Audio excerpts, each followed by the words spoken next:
so tired of love songs, tired of love songs, tired of love songs, tired of love. Just wanna go home, wanna go home, wanna go home. Oh, so tired of love songs, tired of love songs, tired of love songs, tired of love. Just wanna go home, wanna go home, wanna go home. Oh, party, trying my best to meet somebody, but everybody around me is falling in love to our song.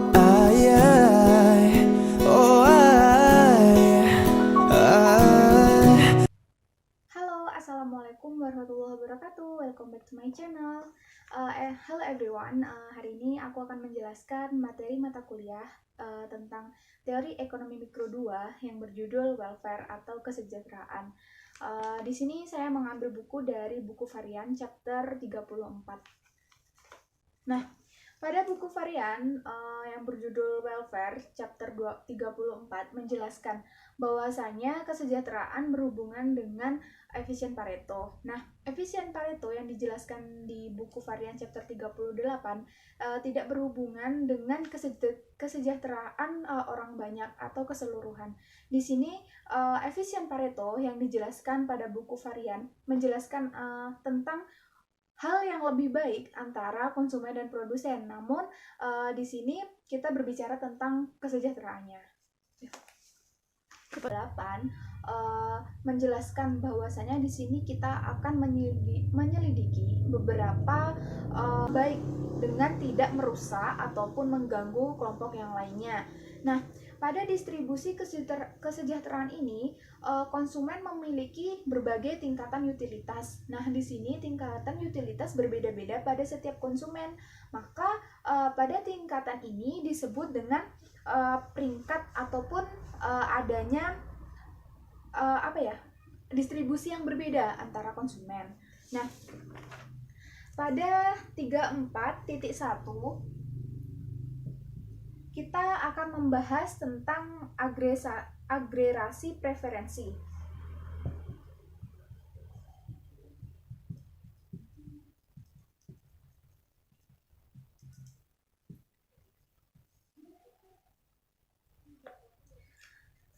Nah, di sini kita berbicara tentang preferensi ataupun selera setiap konsumen.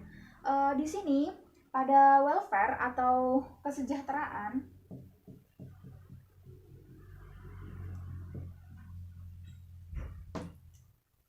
selera untuk setiap konsumen itu berbeda, tergantung bagaimana porsi ataupun bagaimana kemampuan untuk membayarnya. Nah, pada preferensi konsumen bersifat transitif. Nah, di sini awalnya kita menganggap bahwa preferensi konsumen ini ditentukan oleh bundle suatu barang tersebut. Ternyata berbeda. Sekarang kita akan meluaskan konsep di mana preferensi setiap konsumen ini akan berbeda, tidak hanya pada barang, namun konsumen tersebut akan ada alokasi terhadap pemilihan barang ataupun adanya tingkatan barang tertentu pada alokasi setiap barang. Nah, tentunya konsumen tidak akan peduli tentang kepemilikan setiap barang oleh setiap orang. Dia tidak akan peduli apakah orang tersebut memiliki barang A ataukah orang tersebut memiliki barang B. Dia tidak akan peduli. Dia hanya memikirkan bagaimana preferensi akan. Nah, pada agregasi preferensi kita akan membahas di mana X ini adalah menunjukkan alokasi tertentu tentang bagaimana individu mendapatkan suatu barang tersebut ataupun barang yang didapat oleh setiap individu. Sementara X dan Y ini berarti menunjukkan apakah setiap individu memilih barang mana yang lebih baik, apakah X atau Y. Nah, di sini setiap individu akan memilih bagaimana apakah dia lebih memilih distribusi antara X dan Y ini yang lebih baik yang mana, ataukah yang X ataupun yang Y. Nah, sini kita akan mengumpulkan atau menggabungkan keduanya ini menjadi preferensi sosial, di mana ini kan preferensi individu, ini individu, ini individu. Nah, di sini kita akan menggabungkan keduanya ini menjadi preferensi sosial. Nah, di sini mungkin ada masalah yang akan timbul, di mana adanya keputusan sosial yang pada tingkatannya tuh tidak mencapai matiin teh jeda atau matiin? matiin aja. Nah, di sini kan kita mendapati bahwa di sini ada preferensi individu, di mana X dan Y ini adalah preferensi individu. Nah, di sini kita akan menggabungkan preferensi individu ini menjadi preferensi sosial. Keduanya ini akan kita gabungkan.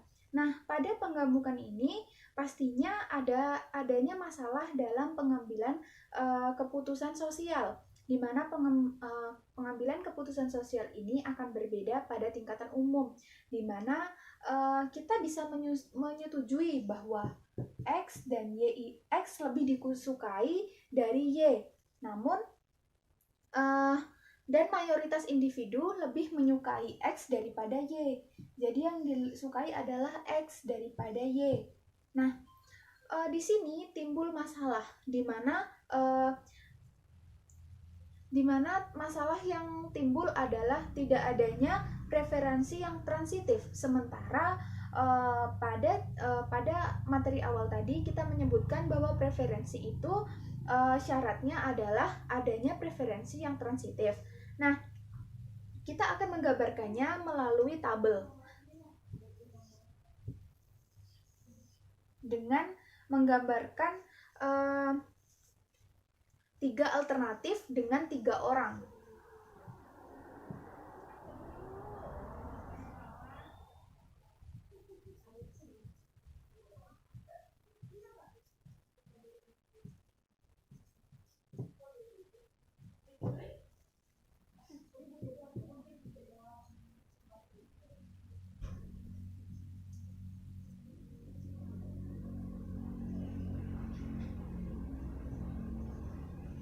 Nah, di sini kita memiliki 3 alternatif, di mana preferensinya adalah X, Y, dan Z dengan 3 orang, yaitu orang 1, orang 2, dan orang 3.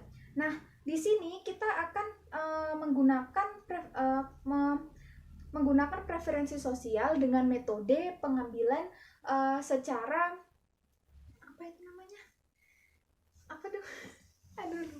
Nah, pada penggabungan preferensi sosial kita dapat menggunakan metode pemungutan suara.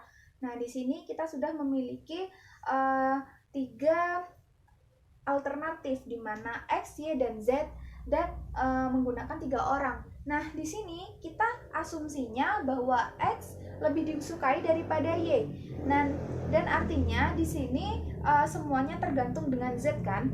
Nah, pada preferensi ini ditunjukkan bahwa orang satu lebih menyukai X daripada Y, dan ini tuh pada pengambilan metode pemungutan suara dimulai dari orang pertama, yaitu X ke Y.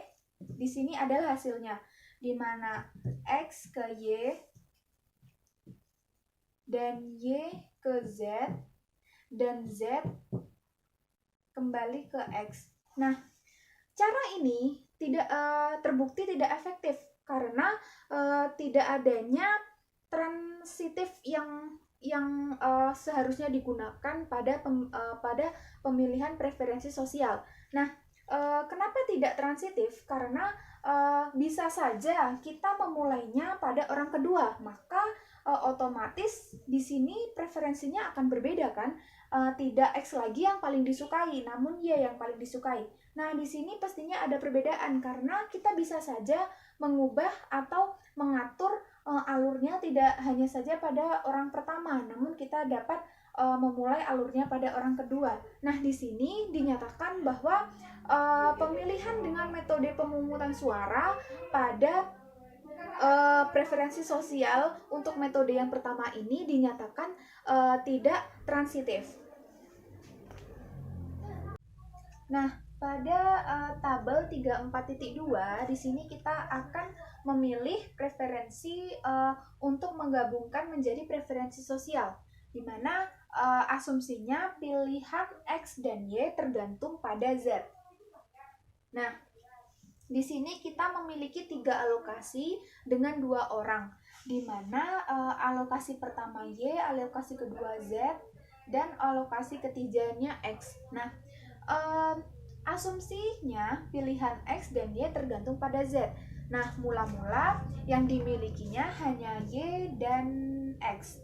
Nah, pada pilihan orang kedua, X ini memiliki peringkat 1 dan Y memiliki peringkat 2. Tentunya pada preferensi atau alokasi yang dipilih oleh orang kedua ini hanya kebalikannya, di mana Y menjadi peringkat 1 dan X menjadi peringkat 2. Nah, di sini sama-sama memiliki jumlah alokasinya 3.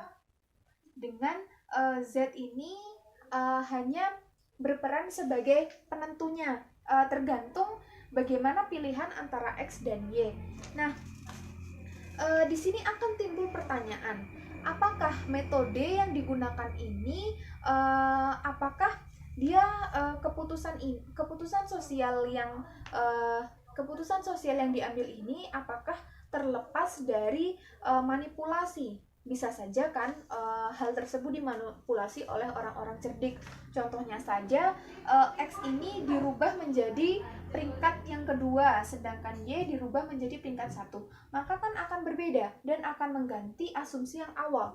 Nah, di sini adanya teori luar biasa yang dikemukakan oleh Kenneth Arrow, di mana teori ini berbunyi bahwa teorema imposibilitas Arrow, jika suatu keputusan sosial membuat satisfy memutuskan properti 1, 2, dan 3, maka itu harus berupa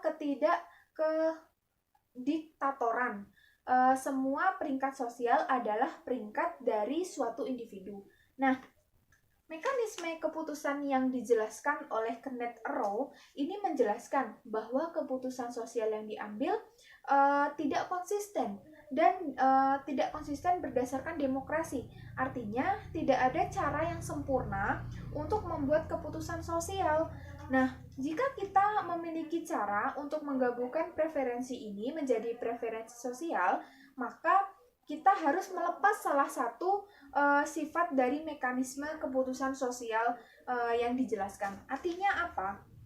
Jika kita ingin menggabungkan antara alokasi Y dan X di sini, akan kita gabungkan, dan apakah mungkin yang pertamanya alokasi individu ini menjadi preferensi sosial ini apakah dapat berjalan secara sempurna? Menurut Kenneth Arrow ini tidak. Cara yang paling sempurna yang bisa dapat dilakukannya adalah dengan menghilangkan salah satu sifat maupun dari X maupun dari Y ataupun X. Nah, setelah ini dilepaskan, maka kita akan dapat membuat keputusan sosial dan menggabungkannya menjadi preferensi sosial. Nah, saat ini kita akan membahas tentang maksimum welfare ataupun maksimum kesejahteraan. Nah, di mana iso welfare lines ini sama dengan garis indifferent curve, atau dia menunjukkan bagaimana tingkat kepuasan yang sama untuk mengkonsumsi suatu barang. Nah, di sini utilitas possible set sebelumnya kita akan membahas tentang kondisi optimal. Biasanya kondisi optimal ini akan dicapai apabila adanya persinggungan antara garis. Nah, biasanya kan optimal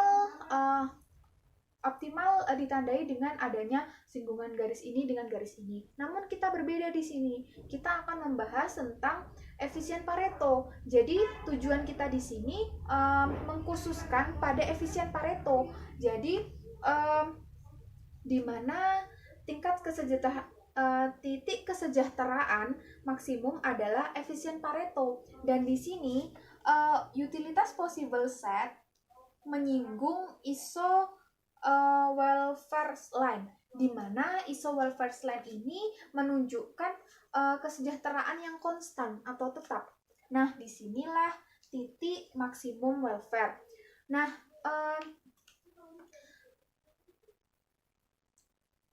kurva ini menunjukkan kesejahteraan pada himpunan distribusi utilitas yang cembung di sini. Nah, pada persinggungan antara utilitas possible set dengan iso welfare line menjadikan maksimum welfare ataupun maksimum kesejahteraan. Nah, fungsi dari kesejahteraan adalah memenuhi efisien Pareto. Maka di sini maksimum welfare sama dengan efisien Pareto.